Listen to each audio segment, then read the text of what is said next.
Hello everyone, आप सबका मेरे चैनल लीगली पॉलिटिकल पे बहुत बहुत स्वागत है। और आज जो हम टॉपिक डिस्कस करने वाले हैं वो है doctrine of pith and substances. ये डॉक्ट्रिन पॉलिटी के पॉइंट ऑफ व्यू से और कॉन्स्टिट्यूशनल लॉ के पॉइंट ऑफ व्यू से बहुत ही ज़्यादा इंपॉर्टेंट है। इससे बहुत सारे क्वेश्चंस रेज होते हैं, पूछे जाते हैं एग्जाम्स के अंदर। तो हम लोग देखते हैं कि सबसे पहले इंट्रोडक्शन देखते हैं कि doctrine of pith and substances का बैकग्राउंड क्या है। तो हमारे कॉन्स्टिट्यूशन ऑफ इंडिया के अंदर फेडरलिज्म का कॉन्सेप्ट है, जिसका बेसिक थीम ये है कि पावर को डिवाइड किया जाना चाहिए यूनियन और स्टेट लेजिस्लेचर के अंडर। और इसका हम लोग आर्टिकल 246 के अंदर देखते हैं कि 3 लिस्ट के अंदर इस चीज़ को इस चीज़ को बताया गया 7th शेड्यूल के अंदर कि लिस्ट जो जितने सारे सब्जेक्ट्स हैं स्टेट के या फिर सेंट्रल के या फिर कनकरेंट पार्ट पे, उन सारे सब्जेक्ट्स को मतलब डिवाइड किया गया है सेंट्रल लिस्ट, स्टेट लिस्ट और कनकरेंट लिस्ट में। तो सेंट्रल लिस्ट के अंदर वैसे सब्जेक्ट्स आएंगे जिस पे सेंट्रल गवर्नमेंट ऑथराइज्ड है लॉ बनाने के लिए, और स्टेट लिस्ट में उसी तरीके से स्टेट ऑथराइज्ड होगा उस पर लॉ बनाने के लिए। और कॉन्करेंट लिस्ट के अंदर वैसे सब्जेक्ट्स जिस पे सेंट्रल और स्टेट दोनों ही लॉ बना सकते हैं।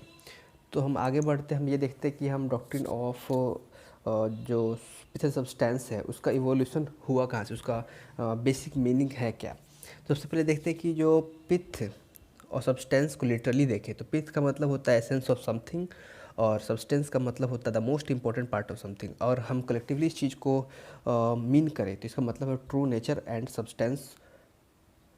ये होता है doctrine of pith and substance का मतलब। ये सबसे पहले कनाडा के अंदर इस डॉक्ट्रिन को इवॉल्व किया गया था ताकि हम ऑस्ट्रेलियन और कैनेडियन लॉ के बीच में जो डिस्प्यूट था उस चीज़ को हम लोग डील कर सकें।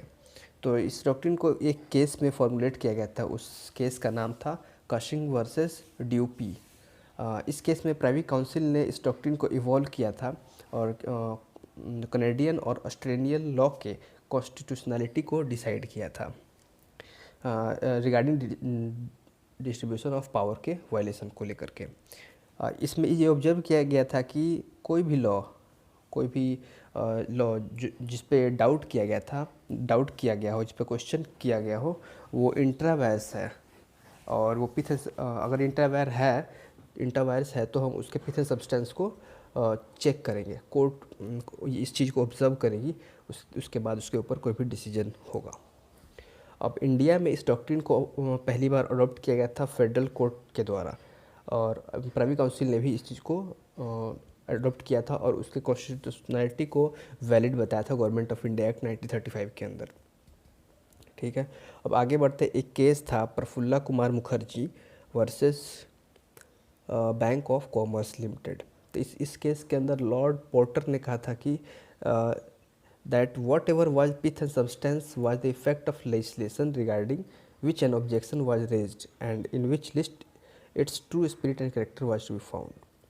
तो ये बताया गया कि पिथ एंड सब्सटेंस जो भी है ये लेजिस्लेशन का के रिगार्डिंग जो भी पिथ एंड सब्सटेंस होगा वो उसका इफ़ेक्ट होगा, और उसमें जो ऑब्जेक्शन रेज किया गया था किसी लेजिस्लेशन पे, और उस चीज़ के अंदर हम लोग उसके ट्रू स्पिरिट और कैरेक्टर को हम लोग देखेंगे। तो ये प्रफुल्ला कुमार वर्सेस मुखर्जी के अंदर इस बात को कहा गया था। अब हम आगे चलते हैं उसके ऑब्जेक्टिव के ऊपर।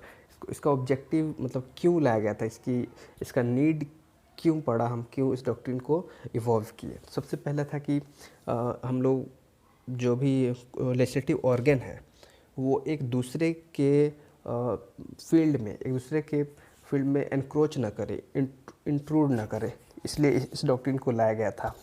और इसका पहला केस था वैसा जो ये state of Bombay and other versus FN Balsara का पहला केस था, जहाँ पे सुप्रीम कोर्ट ने इस डॉक्ट्रिन को अपहेल्ड किया था और ऑब्जर्व किया गया था कि किसी भी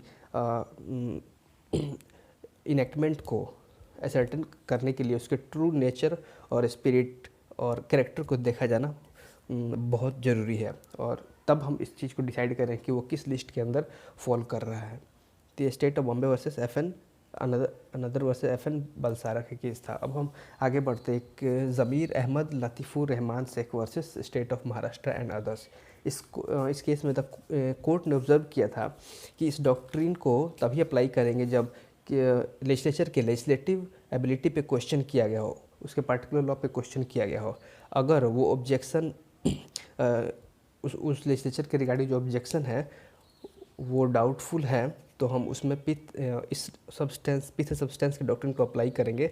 और अप्लाई करने के बाद जो डिसीजन होगा तो एक्ट के स्क्रूटिनाइज करने के बाद हम लोग उस पर डिसीजन देंगे। और इस डिसीजन को लेते हुए हम लोग पिथ उसके ट्रू नेचर को देख के ही हम मतलब आगे डिसीजन देंगे और ये पता कर पाएंगे कि वो इंट्रावायरस है या फिर अल्ट्रावायर है। अब आगे बढ़ते, एक और केस था इन प्रेमचंद्र जैन वर्सेस RK छाबड़ा। इस केस के अंदर सुप्रीम कोर्ट ने स्टेट किया था कि that as long as the legislation was within the permissible field in pith and substance, objection would not be entertained merely on the ground that while enacting it, it had touched an aspect beyond its reach। मतलब इस जब भी कोई भी legislation है वो पिथ and substance के permission limit के अंदर है और उस पर ऑब्जेक्शन रेज किया गया है, तो उस चीज़ को सिर्फ इसलिए एंटरटेन नहीं किया जाएगा क्योंकि उसने जब वो लेजिस्लेशन बन रहा हो, इनेक्ट हो रहा होता है, उस टाइम वो उसने अपने एस्पेक्ट्स के बियॉन्ड रीच को टच किया हो। तो ये Premchand versus Jain versus RK Chhabra के अंदर इस चीज़ को डील किया गया था। अब हम एक क्वेश्चन देख लेते हैं जो कि इससे रिलेटेड है। इसमें कहा है कि consider the following statement, the true nature of law is defined by pith and substance, the doctrine of pith and substance is utilised to resolve concerns about repugnancy generated by contradictions in the legislation passed by the legislative and state legislature. ये दो statement आपको ये बताना है कि इसमें से option के अकॉर्डिंग कौन सा ऑप्शन होगा। तो मैं इसका आंसर बता देता हूँ। इसका आंसर थर्ड वाला है, बोथ 1 and 2 दोनों ही स्टेटमेंट करेक्ट हैं।